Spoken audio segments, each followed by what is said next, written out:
Ito yung kuwan. Ito ang problema ng refrigerator pagka nagdi-drain sa harapan ng ref, naglulusak siya ba? Kasi ang refrigerator non-frost ay 8 hours ang cooling system. Magbuo siya ng yelo. Pagkatapos 30 minutes ang defrosting time, so dapat magbagsak siya ng tubig galing sa evaporator kasi tinunaw ng heater.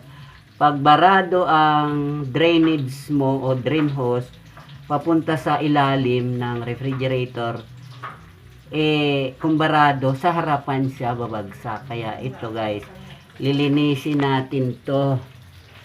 Ayan, kay ate Kwan ito. Madam. Ayan, tingnan mo guys.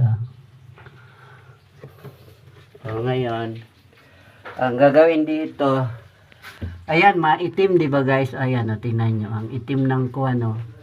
Yan ang kuwan, yan ang non-frost. Kaya kayo, magpapalinis kayo ng non-frost refrigerator once a year man lang, para yung mga amoy-amoy ng ref na nagkakaroon ng kuwan na lalabas na i-drain, hindi dumadamay sa pagkain.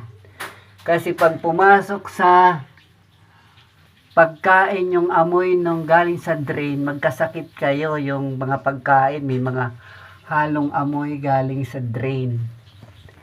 Yan ang idea niyan. Para sabi niya na bakit nagkasakit ako, wala naman akong kuwan galing sa kinain natin sa refrigerator, lalo pag nag brown out nakuha na nangamoy yung refrigerator, yung pagkain bago, pero yung refrigerator ay hindi nalinis, so naandun pa rin yung bakterya.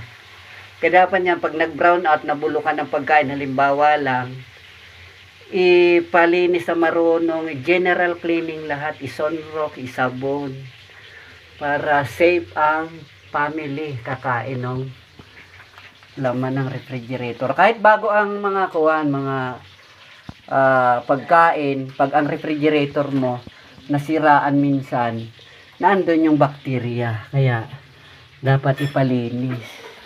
Bye bye guys, thanks for watching.